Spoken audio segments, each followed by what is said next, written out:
Welcome to New West Press Audio, the official podcast of New West Press. We're an independent publishing outfit located in Edmonton, Alberta, Canada.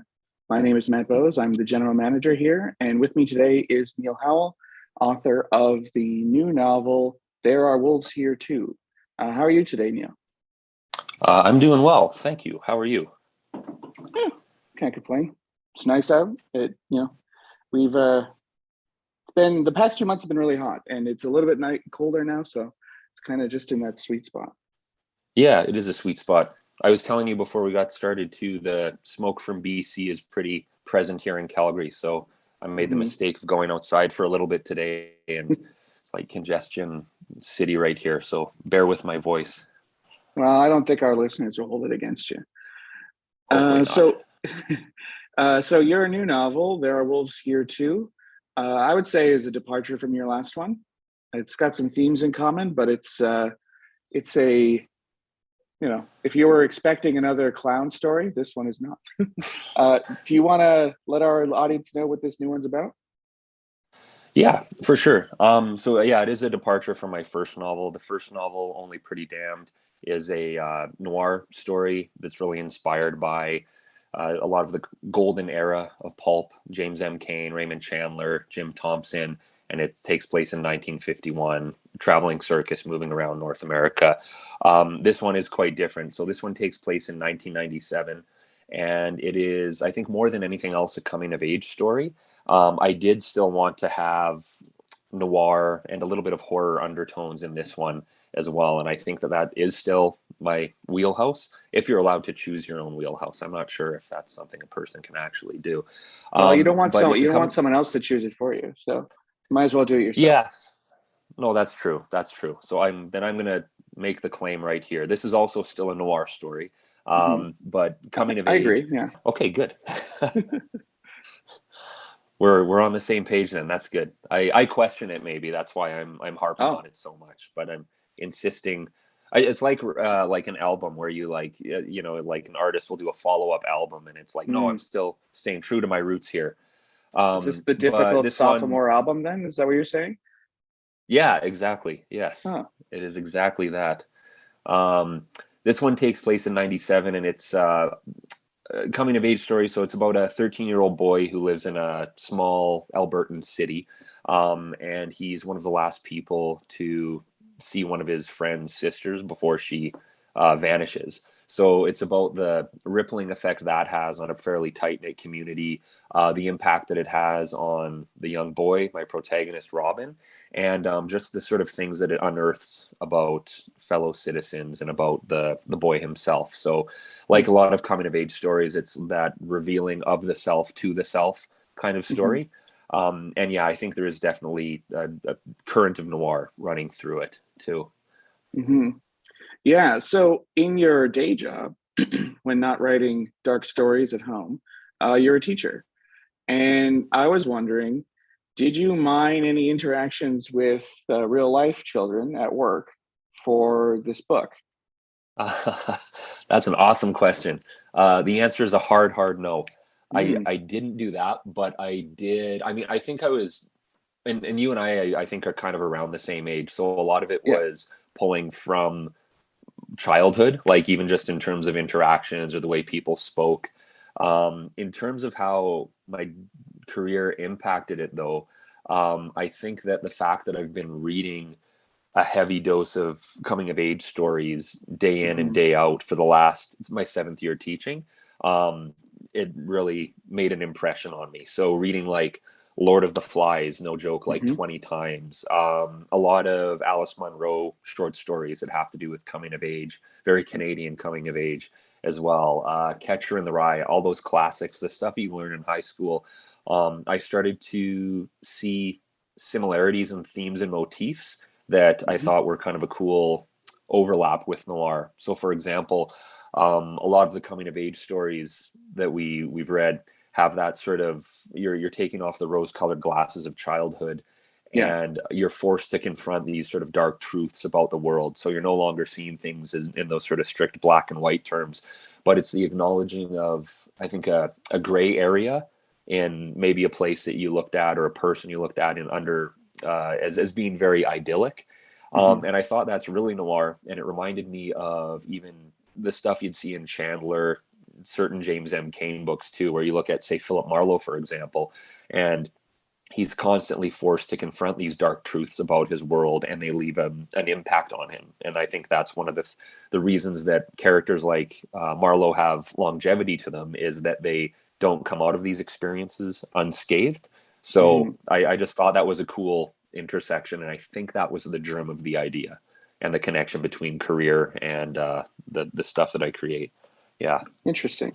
So here's another question. I feel like, so I like you said, we grew up around the same time. So this felt very nostalgic, but also realistic to me, of how teen boys, for the most part, there's a girl is one of the main characters, but for the most part, it's boys, how they would talk to each other and get along. And I'm wondering, like, I'm thinking now about stuff that was like you would just hear on a daily basis as a teen boy in the 90s. And that's got to be like completely anathema to the way that children would talk now, right? Like it's we've evolved as a species in some ways, and your book goes back to some of that, and like just the slights and things that you would have heard at the time. So like, are children better now? Did they evolve? Yeah, I think so. I mean, not to say that there isn't problems still, but I think what I imagine you're referring to is a lot of the like language used, and I think that Yeah. one of the commentaries in the book is on the kind of toxic masculinity at the time, and how certain behaviors were normalized, and then certain phrases, certain language was normalized as well. But it's the sort of thing, when you're coming of age during that time, you don't question it, because it's just everybody Yeah. behaves a certain way, right? And it's like to use the cliche hindsight 2020, right? Like we look back at it now, and I think that and this is one of the reasons why I like setting things in the past.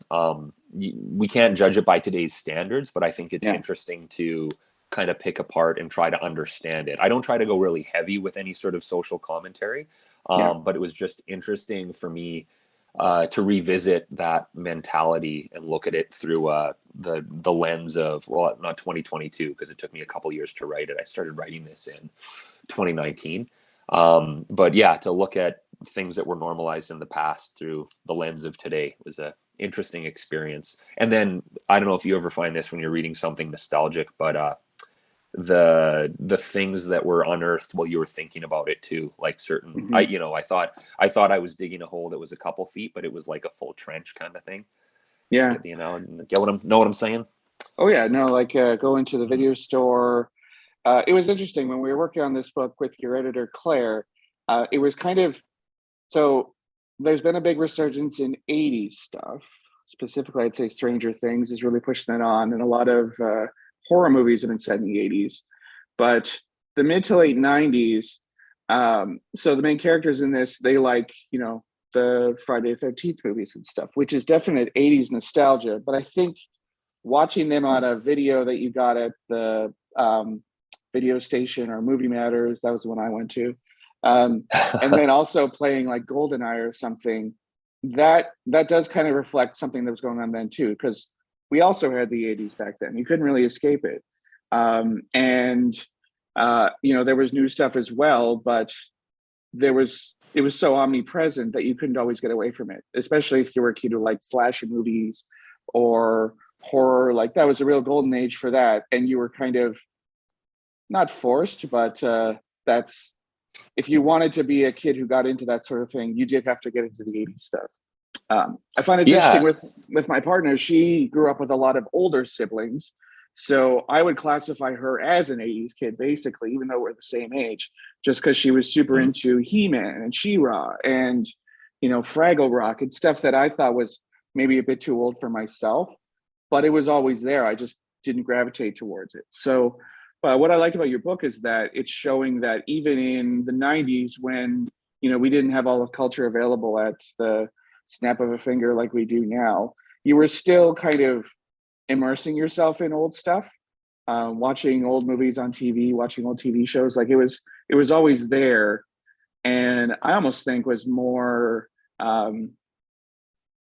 accessible, just because you didn't actually have to go look for it. You were just kind of immersed in it. So even in your historical novel, your kids are still kind of immersed in a little bit of history themselves. I thought that was really interesting.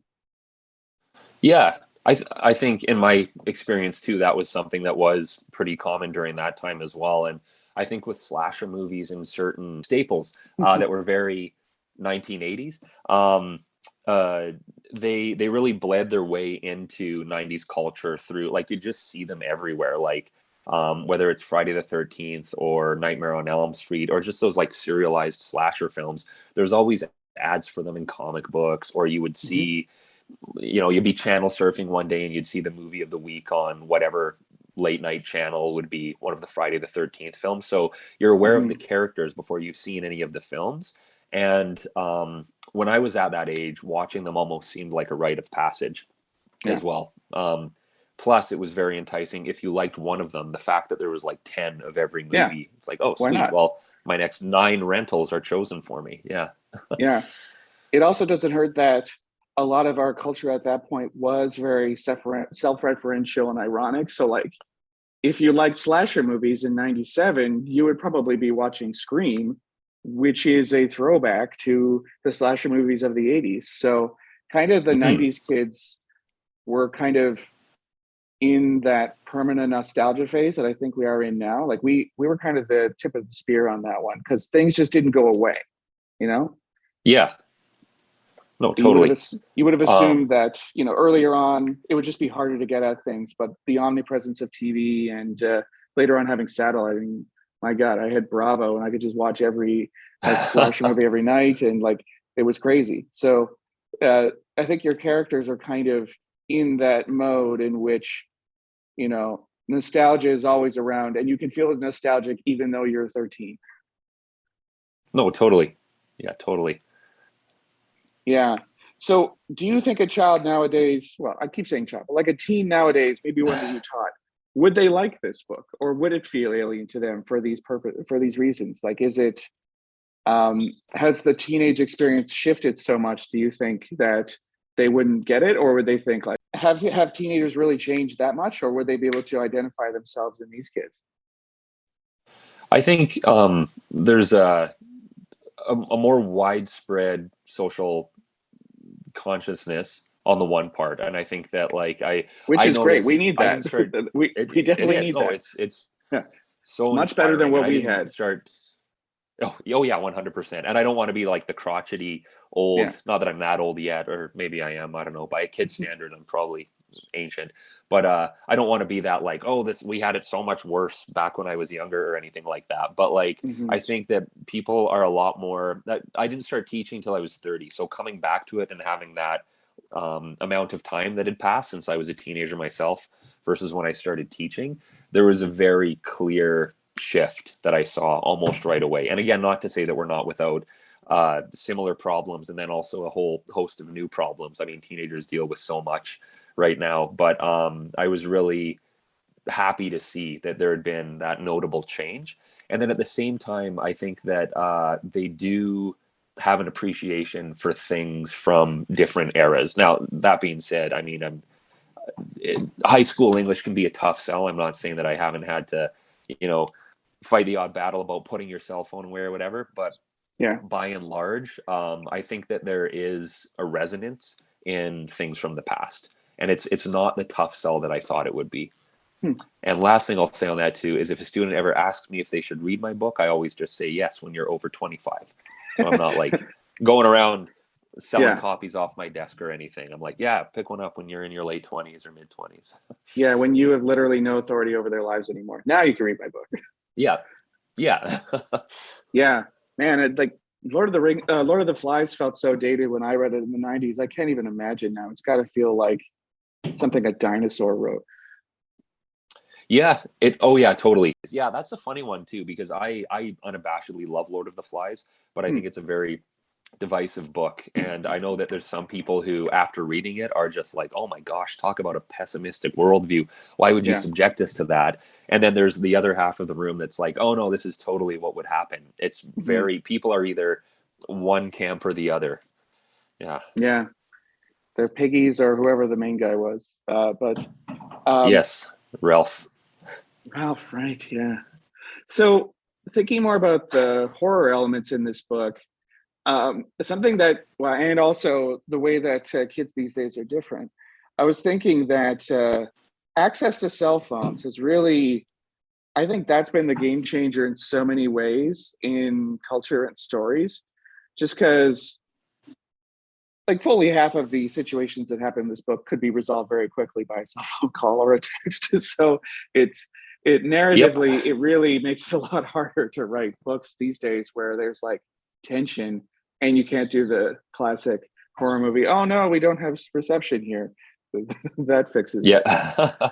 But I was also thinking, like, going back to what you were saying, that kids these days have a bunch of other new problems that we never did. Like the ability to record the stupid stuff that your friends do and then keep it around for posterity, that has to really, in some ways, police the way that kids work because, they can't get away with the same stupid shit that I would do every day.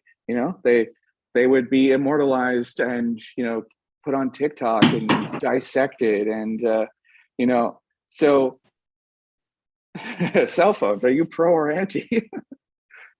Oh, anti, and it's totally a convenience too for plotting purposes. Cell phones in a crime novel, they mess everything up. And I'm not saying I haven't read great contemporary stuff that acknowledge that takes place in the 2020s. Everybody has a cell phone.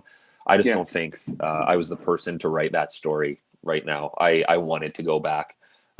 Yeah, I wanted to also, part of it in a selfish way was me wanting to go back mentally Mhm. to a world where cell phones didn't exist. Yeah, or they did, but the only person who had it was like your like one rich friend's dad who had one that was the size of a VHS tape. Yeah. Yeah, and it was in his car. Yes, the cars with the big antennas on the top. Well, do you think you would ever, I mean, cell phones aside, are you always going to be a guy writing in the past, or are you going to try something in the present? Just because I'm sure you could work around it or like just integrate text messages and stuff into the narrative. But is there something about writing pre 2000s that you would prefer to do, or could you see yourself doing something more modern day? Oh, that's a great question. I think I would eventually write something present day. The piece that I'm working on right now takes place in the 1980s, Mhm. but I've seen it done so well by so many of my favorite authors. One that I'll mention here is Megan Abbott, Oh, who yeah. I fell in love with her work when she was writing. Her earlier stuff is all set in the 1920s, 30s, 40s, 50s, so it's way back. And then she wrote some stuff that took place in the 80s, but her last couple novels took place present day. And I think they used technology and cell phones and even modern colloquialisms in a very tasteful way that I Mhm. appreciated. And I didn't feel like I was walking through the hallway at my school or anything when I Yeah. was reading a lot of the dialogue. So that was really refreshing and inspiring. But I'm just realizing before I say this next thing, I don't think I can have a conversation with you without bringing up James Elroy. So here's Sure. me doing that. I'm not like James Elroy where I'm just like, no, I don't acknowledge the world past a certain Yeah. year.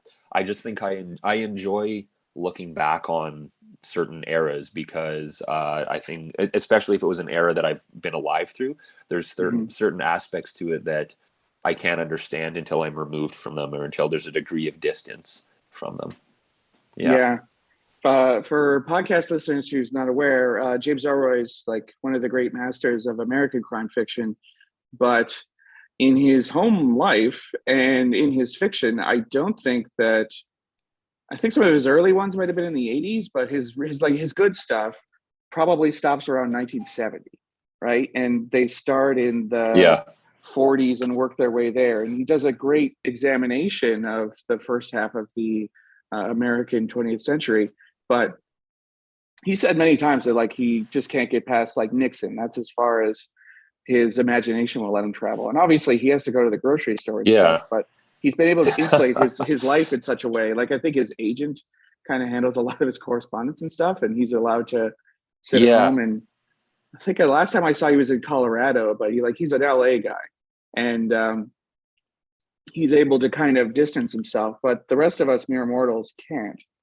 Um, and something thinking about Elroy that working in the past lets you do is not immediately become dated. By like being dated already doesn't mean that you're dated to, March 2021, right? Like it's dated in a way that we've been able to sort of parse through phrases and names and things, and we can kind of like there's a collective memory of them. Whereas if I say that something was chuggy now, like you're probably not going to know what that means in a month. So do Yeah. you find that when trying to perfect the language for your characters, do you really did you, especially for this one, did you go back on your own imaginings of how kids talked, or did you look at media from the 90s, which would have been more up to date but also potentially more passe at that point?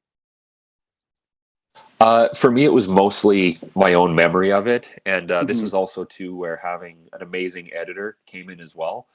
Claire Kelly, my editor, is so fantastic to work with on this book, and she is around a similar age as well. So Yeah. any blind spots I feel like I had, she was on them right away.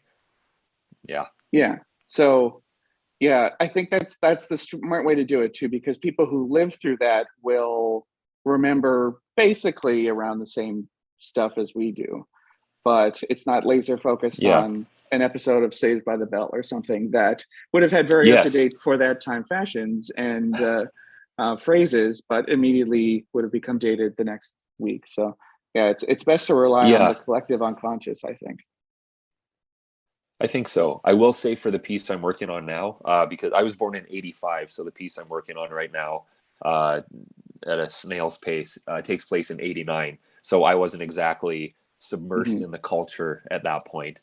So I do have a running list of '80s slang on a bulletin board right to my left here. So if I'm watching something that takes place between '85 and '90, something jumps out at me and I'm like, oh yeah, I forgot about that word, and then jot it down. But that is a little Yeah. bit more of an uphill battle. I could at least recall my own the way that I would speak or my friends would speak for this book. For There Are Wolves Here Too. Yeah, and you could ask your parents, like, what was I like at that time? Yeah, yeah, exactly. Hmm. So you have got a sample for our listeners. Why don't you set that up? Yeah, for sure. So I'm going to read the first. There's sort of an unofficial prologue and then an actual prologue.